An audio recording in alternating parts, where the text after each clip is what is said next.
Ok, alors maintenant qu'on a fait tout ça, moi ce que je voudrais, c'est refactorer un petit peu tout ça. Le souci que j'ai avec le code qui est actuellement là, celui qu'on a là sous les yeux, là, c'est que je le trouve un petit peu sale. Pas dans la mesure où il est sale en soi, c'est juste que je trouve que on a énormément de choses qui se passent à l'intérieur d'un seul fichier. Et ce sont des choses qui sont très différentes les unes par rapport aux autres. Regardez, on a une partie, par exemple, on a un serveur qui tourne. Voilà, donc on a Express qui tourne ici. Un peu plus haut, là, voilà, on a du middleware. Là, encore plus haut, là, on a tout ce qui est base de données. Et là, encore plus haut, voilà, on a des identifiants de connexion, des imports, tout ça. Ça, imaginez que là, l'application grossisse encore un petit peu, ça va devenir un gros bordel pour maintenir tout ça. On va finir avec des fichiers qui font 400 lignes de long, c'est vraiment pas tenable. Il y a un concept qui est très important en informatique, ça s'appelle la séparation des préoccupations. En anglais, c'est separation of concerns. La séparation des préoccupations, voilà, donc je vous laisse lire, je vous laisse relire ça. C'est grosso modo, ça veut dire qu'une chose, enfin un fichier fait une chose, en gros. Voilà. Donc un principe de conception visant à segmenter un programme informatique en plusieurs parties afin que chacune d'entre elles isole et gère un aspect précis de la problématique générale. C'est une bonne pratique largement reconnue et mise en œuvre dans l'ingénierie logicielle. Voilà. Donc la séparation des préoccupations, ça veut dire que si voilà, si la partie serveur, ce sera la partie serveur, la partie base de données, ce sera la partie base de données. Ça, c'est la première chose. La deuxième chose que je voudrais vous dire, c'est que moi, le jour où je vois un code comme ça, je sais que j'ai pas vraiment envie de travailler dans cette entreprise. Vous voyez que là, on fait des appels en base de données directement, voilà, en plein milieu du code du serveur. Ça veut dire quoi? Ça veut dire que le jour où on a envie d'évoluer et qu'on se dit, bon, Mongoose, enfin MongoDB c'était bien, mais maintenant on aimerait bien passer à une autre base de données, et ben là vous allez devoir tout réécrire oui, il faudra chercher tous les petits morceaux qui vont parler à la base de données, il faudra les réécrire un par un à travers toute toute l'application. Ce sera vraiment sale. Et je vous dis, je parle ça d'expérience. Moi, j'ai notamment été sur un projet où justement on travaillait sur une base MongoDB. Et le précédent freelance qu'il avait fait, en fait, il avait mis tous les appels en base de données en plein milieu du code. Et moi, j'ai dû retoucher ça pour qu'on passe de MongoDB à Redis. Je vous raconte pas, ça m'a pris 3 semaines de boulot, alors que si ça avait été bien codé au début, ça m'aurait pris peut-être une journée.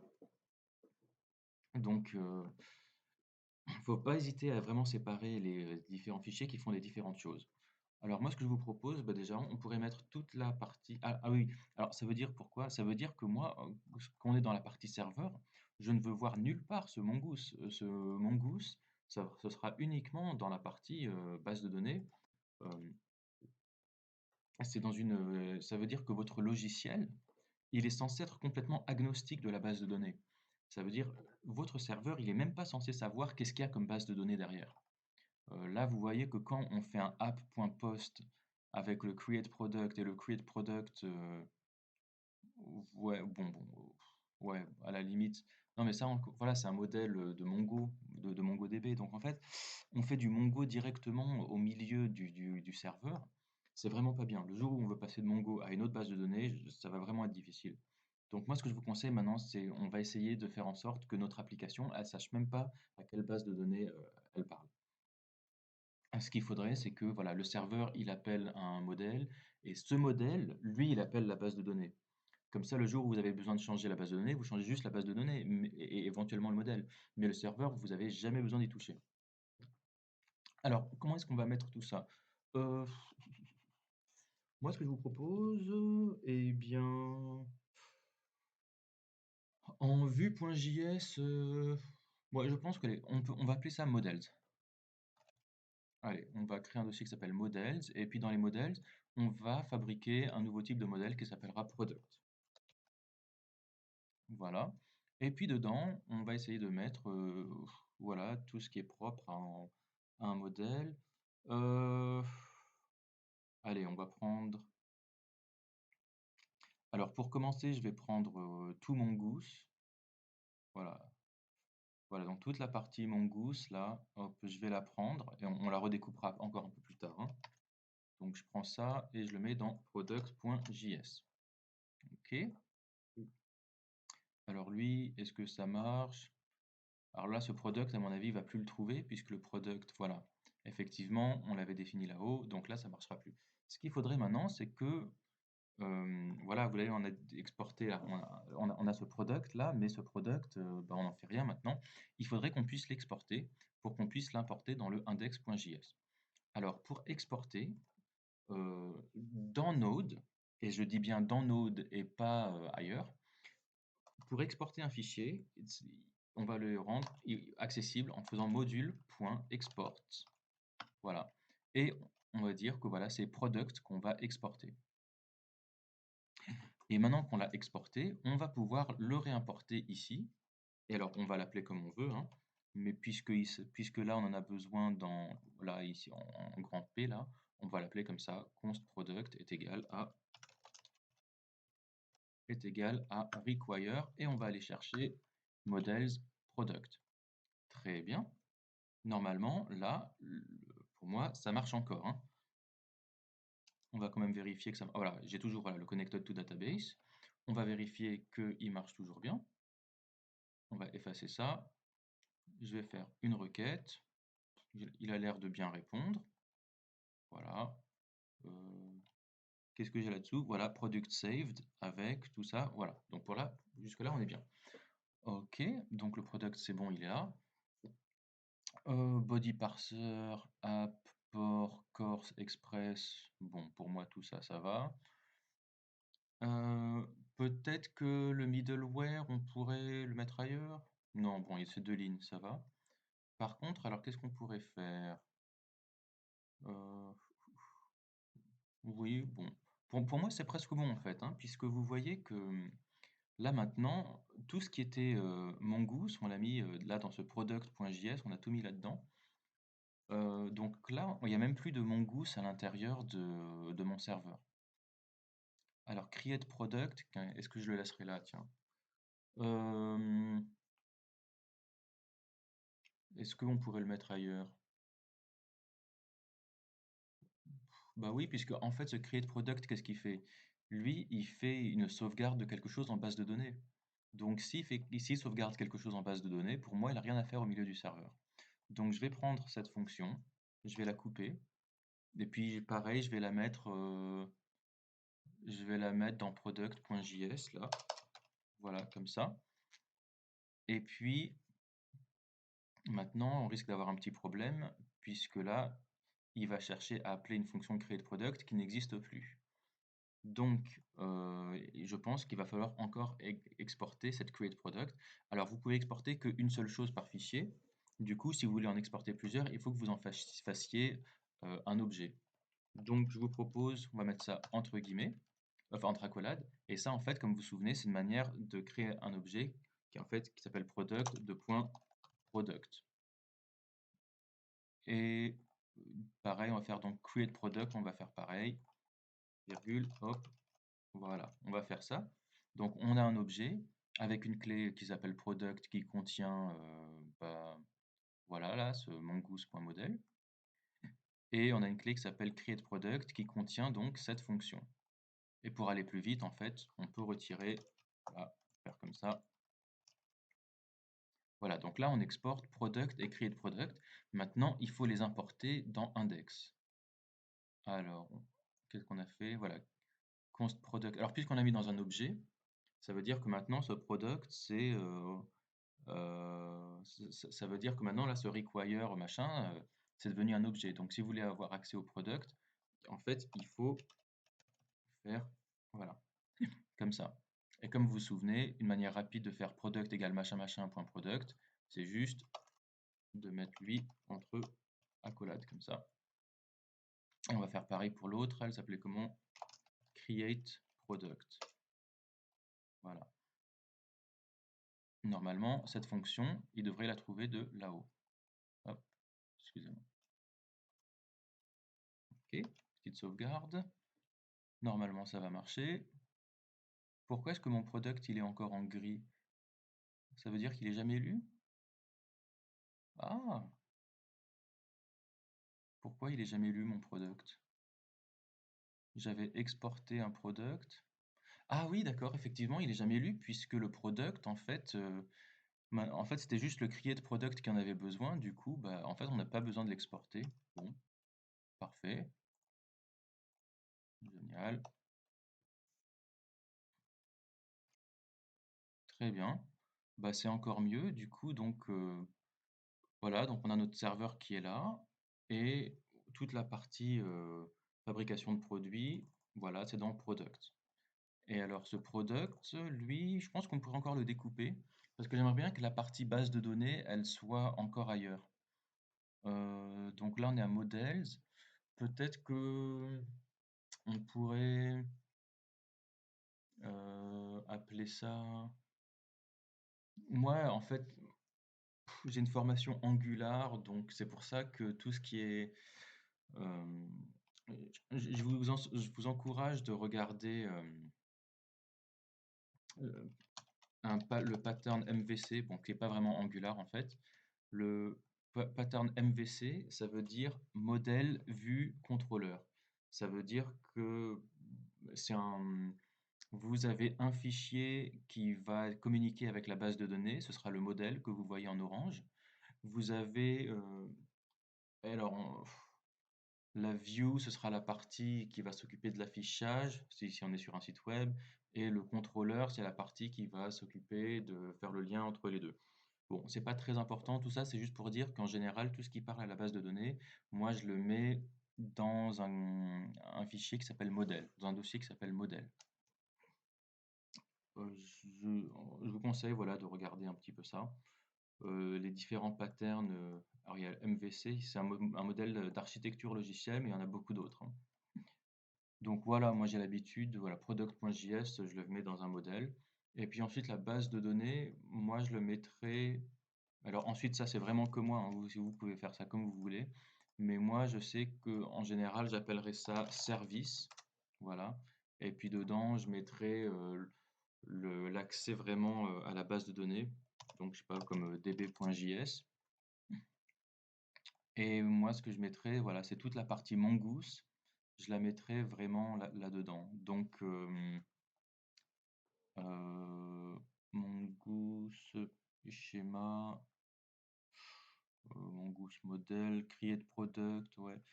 Create product, on peut pas vraiment dire qu'il communique vraiment à la base de données. Lui, il fait juste un save, mais vraiment toute la partie connexion, toute la partie Mongoose, je pense que voilà, ce serait par exemple tout ça. Voilà, toute la partie Mongoose. Voilà, je prendrai ça et puis je le mettrai ici, là, dans la base de données, enfin dans db.js.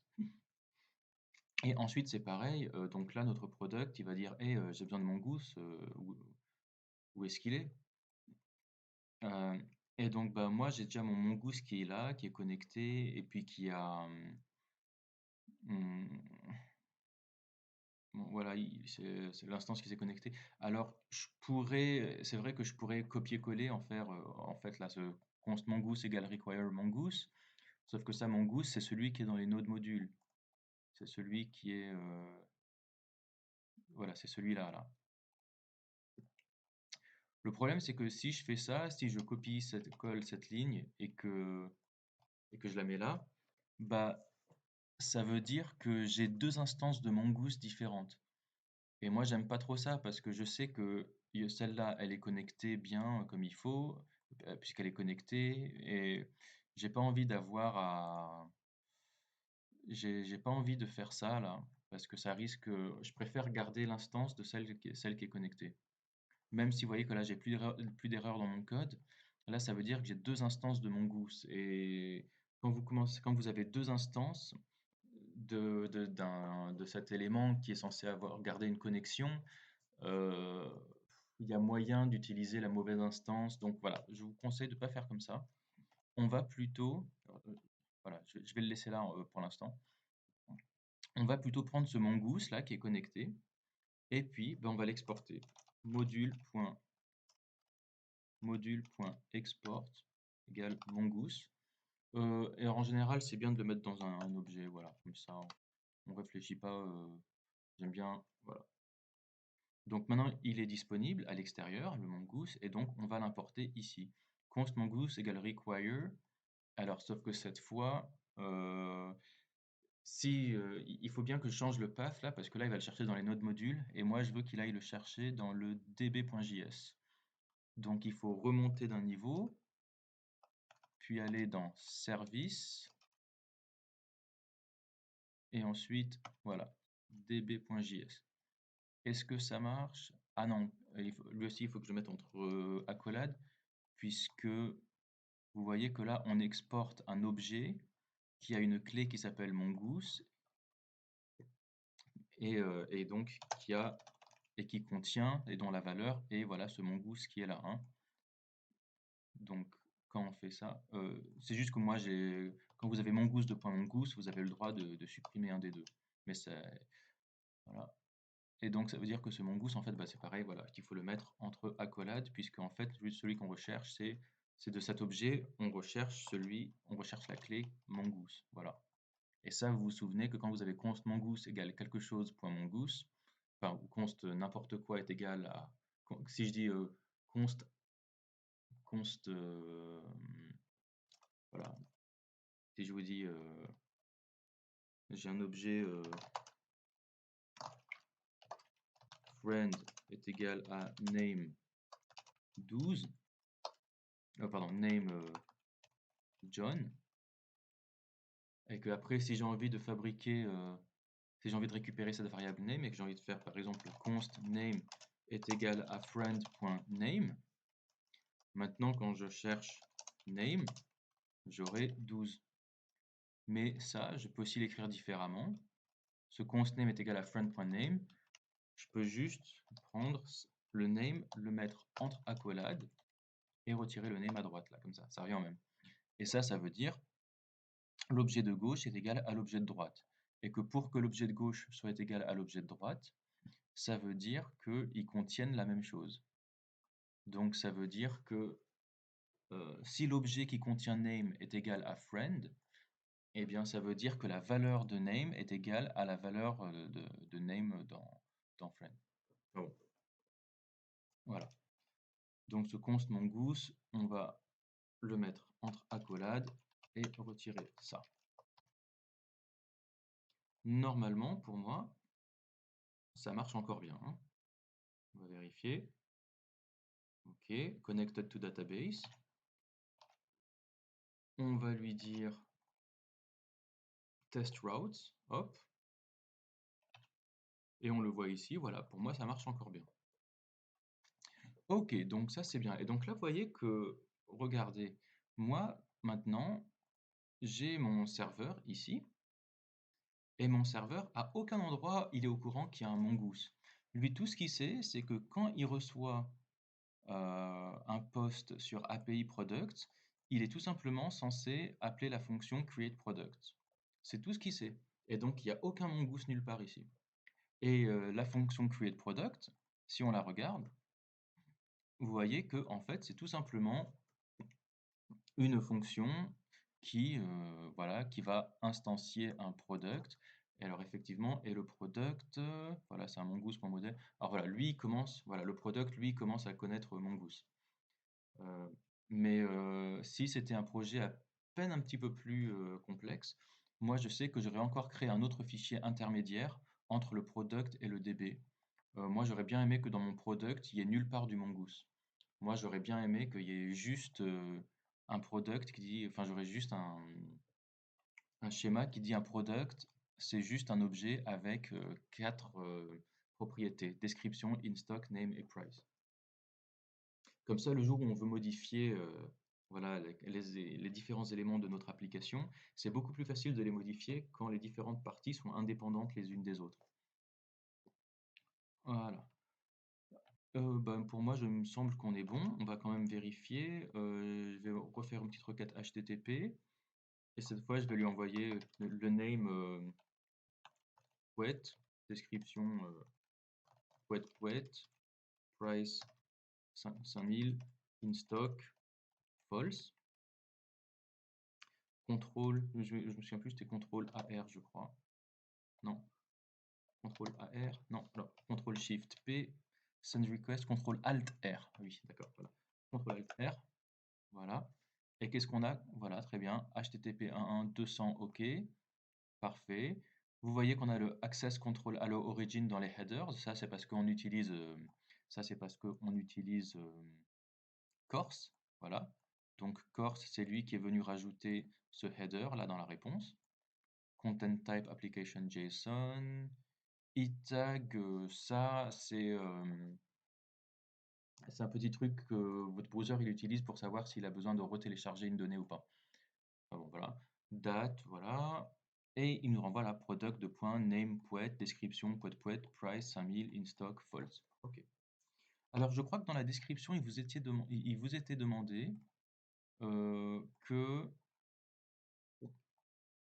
on voulait aussi un nouveau product, le corps de la requête. Il retournera le product ainsi créé, y compris son champ ID sous la forme product de point product. Voilà. Donc il nous faudrait aussi un ID, ce serait sympa. Donc, comment est-ce qu'on pourrait faire pour récupérer le ID? On va voir. Alors, product égale new product, save, then, ok, console log, console log product saved, ok, très bien. Et alors, comment est-ce qu'on a fait, nous? Ah, oh là là, oui, alors attendez. Nous, c'est pas bien ce qu'on a fait parce que regardez, heureusement que je m'en suis rendu compte. Regardez ce qu'on renvoie là. Là, ce qu'on renvoie, c'est le rec.body. Ça veut dire on renvoie exactement ce que l'utilisateur nous a envoyé. Ça veut dire que si cette fonction createProduct, elle a merdé, elle a déconné pour une raison ou pour une autre, eh bien, on va quand même envoyer, le rec.body et le site web croira qu'il n'y a eu aucun problème. Je vous donne un exemple. Ce createProduct, regardez, ce createProduct, on va dire que, je sais pas, hop, on va le faire déconner, hein. Regardez, je vais juste, voilà, là j'ai tout commenté. Donc là, la fonction createProduct, elle fait rien du tout. Et pourtant, si je relance ma requête, vous voyez qu'on a toujours une bonne réponse. Alors que ça n'a pas été enregistré. Ça a été enregistré nulle part dans la base de données. Regardez. Not in DB. J'enregistre ça. Je fais la requête. Voilà, vous voyez que je reçois en réponse not in DB. Donc j'ai l'impression que ça marche. Mais si je vais regarder dans ma base de données, j'aurai peut-être le poète là-dedans, mais dans ma base de données, j'aurai pas du tout l'objet not in DB. Voilà, j'ai un tas de trucs, mon canapé, some stuff, voilà, j'ai le poète, mais nulle part j'ai le not in DB. Pourquoi? Parce que ma fonction createProduct, bah, vous avez vu qu'elle fait rien du tout. Et pourtant, bien qu'il n'y ait eu aucun appel en base de données, bah, mon serveur, il vous renvoie un objet comme si tout s'était bien passé. Donc ce qui serait bien, c'est qu'on récupère, c'est ce que cette fonction nous renvoie qu'on récupère. Alors, on va décommenter ça. Alors j'aimerais bien recevoir, j'aimerais bien j'aimerais bien avoir quelque chose là, heu j'aimerais bien pouvoir utiliser quelque chose, voilà, j'aimerais bien dire, const, result est égal à createProduct. Comme ça, dans le product, là, je pourrais passer juste le result. Alors, donc, pour ça, il faudrait que la createProduct, elle retourne quelque chose. Le problème, c'est que si là, je fais un return, vous voyez qu'en fait, quelle que soit la chose que je retourne, on risque d'avoir un petit problème. On puisque là, en fait, c'est une... là, en fait, la valeur, en fait, elle est là-dedans, là, c'est le E. C'est ça qu'on voudrait retrouver, là, c'est le E. Mais là, si je dis return E, bah ça, il va pas comprendre. Pourquoi est-ce qu'il va pas comprendre? Parce que ce E, c'est uniquement c'est une variable qui reste à l'intérieur d'une fonction. Et comme vous vous souvenez, en JavaScript, une variable n'est pas accessible depuis l'extérieur d'une fonction. Donc là, regardez, là, j'ai un truc qui s'appelle product, par exemple. Si je me mets à l'extérieur de la fonction et que je lui dis console log product, il va me dire je ne sais pas de quoi tu parles. Alors, il met un petit peu de temps à afficher les messages d'erreur, je ne sais pas pourquoi, mais vous voyez que là, j'ai une erreur là sur cannot find name E. Voilà, d'ailleurs, voilà, j'ai des trucs qui plantent là. Voilà, exactement. Voilà, vous voyez le console log product, là, il plante, lui. Parce que ce console log product, si je l'avais mis à l'intérieur de la fonction create product, ça aurait marché. Mais là, à l'extérieur, ça ne marche pas. Donc là, c'est le même problème. Je lui dis retourne E, mais bah, lui, il ne connaît pas ça. Donc moi, ce que je vous propose, c'est on va retourner tout ça, en fait. Tout ça, c'est une promesse. Donc je vais mettre le return devant ça. Et donc on va retirer le deuxième, voilà. Et on fait un return product.save.then machin catch. Et ce qu'on va faire, c'est que en fait quand vous retournez ce product, donc là on est sur une promesse, vous pouvez encore enchaîner des then derrière. Donc en fait ce que je vais faire, je pourrais faire vous savez ce que je vais faire? Non, en fait, voilà. Ce then et ce catch, je vais les retirer. Ce then et ce catch, je vais plutôt les mettre dans mon index.js. Donc voilà, je vais les couper. Voilà. J'ai dit return product.save. Donc ça veut, vous vous souvenez que donc voilà, ce save, il nous retourne une promesse. Et donc là, si j'ai envie d'utiliser ce create product, là, je pense pas que ça va marcher. Il faut que je fasse, si j'ai envie d'utiliser ce create product, alors je vais enlever le result pour l'instant. Voilà, je vais rajouter le then et le catch.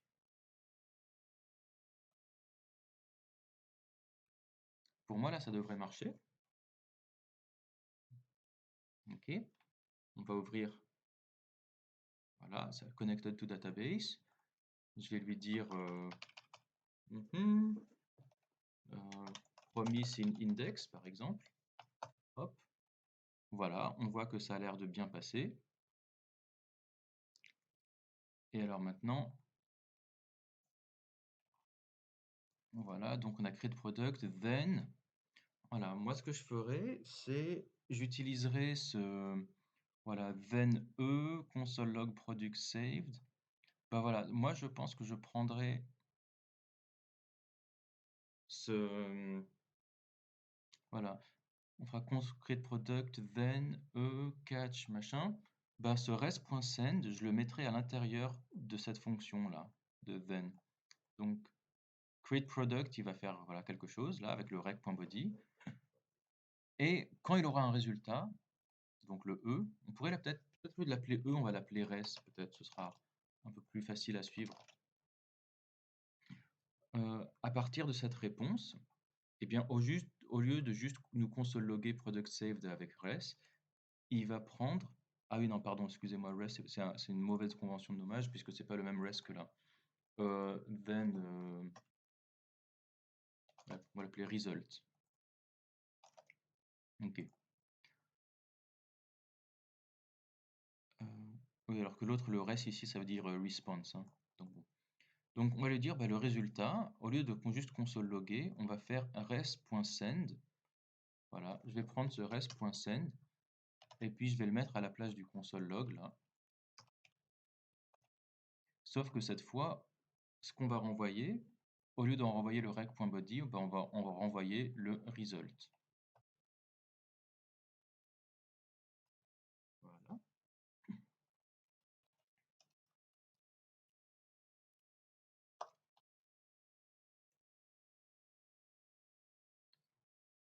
Voyons voir si ça marche.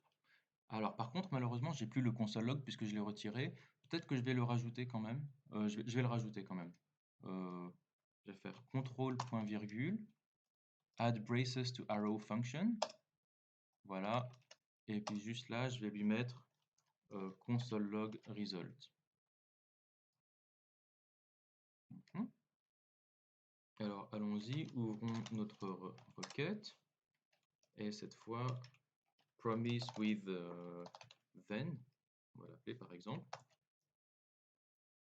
Voilà, et regardez ce qu'on a maintenant. On a la description poet in stock false, name promise with then. Et là maintenant, on a tout le ID qui nous a été donné par la base de données, ainsi que le underscore underscore v. Là. Super. Bon, et ben moi il me semble qu'on est bon. Euh, alors je vous montre une autre petite technique. Je sais que beaucoup d'entre vous sont pas à l'aise avec les then. Si vous aimez pas then, vous pouvez aussi utiliser async await. Hein. Alors moi, ce que je vous propose, si vous aimez pas la async await, ce qu'on peut faire, c'est alors create product. Qu'est-ce qu'on a dit? Donc c'est un new product. Et il retourne product.save. Donc ça veut dire que ce create product, il nous renvoie une promesse. Une autre manière de résoudre une promesse, vous vous souvenez, c'est avec async await. Donc peut-être qu'on pourrait dire tout simplement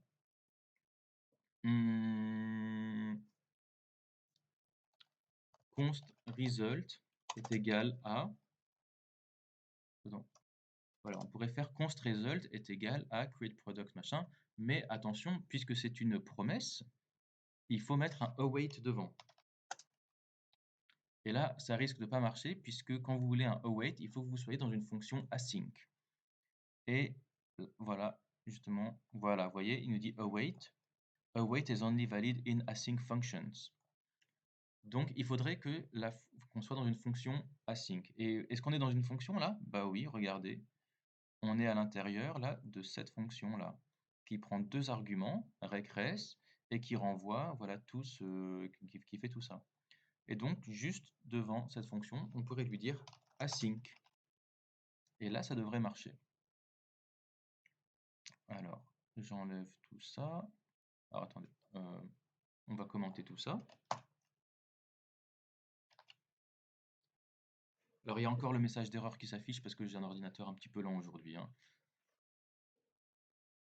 Voilà, donc result, OK. Et puis là, on va faire un console log du result.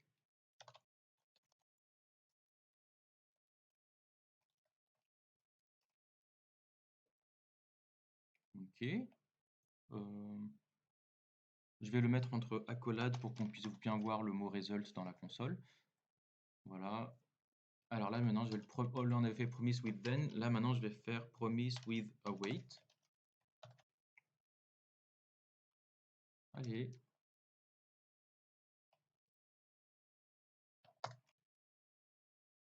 Ah oui, d'accord. Ok, très bien. On a le résultat ici. Génial. Donc, ça a l'air d'être bien passé. Ok. Alors, ah oui, voilà. Donc ça, c'est effectivement le result. Voilà, génial. Ah oui, alors pourquoi est-ce que cette fois j'ai pas eu la réponse à droite? Parce que regardez, j'ai pas encore fait de res send. Voilà. Là, il faudrait que je fasse un res send. Donc, maintenant qu'on a le result, on va faire res.send result. Voilà. Et donc tout ça, on peut le virer. Ah non, il fallait que ce soit. Pardon, ils attendaient un product de points, hein, je me souviens. Ah merde, pardon. Ah, c'est pas ça, pardon. C'est ici. Voilà,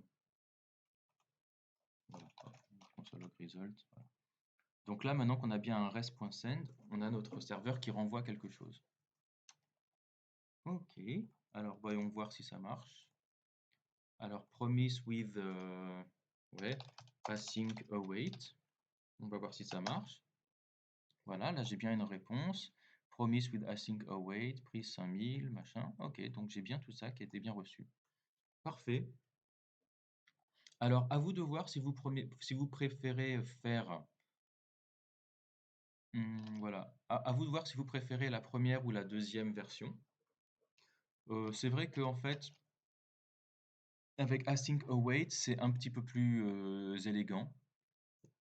Ensuite, le seul souci, c'est que quand on utilisait, voilà, si au lieu de faire, voilà, si au lieu de faire comme ça, on fait, await create product.then, pardon, avant on faisait comme ça,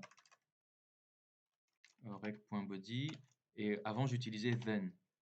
Ce qui était bien, c'est qu'une fois qu'on avait fait le then, machin, on pouvait aussi faire un point catch pour voir s'il y avait un problème. Alors que là, on n'a plus de point catch. Donc s'il y a un problème, on risque de ne pas le voir. Donc en général, quand on fait du async await, on rajoute une petite structure autour que j'aime pas beaucoup, mais voilà, on fait un try catch. C'est-à-dire essaye de faire ça, et si ça marche pas, eh ben, tu me consoles erreur, l'erreur. Voilà. Allez. Donc là, maintenant, s'il y a un problème, pour une raison ou pour une autre, on aura quand même le message d'erreur. Euh, voilà. Bah, il me semble qu'on est bon pour, voilà, pour le post. Donc maintenant, on va pouvoir passer à la méthode d'après. Je vous dis à tout de suite.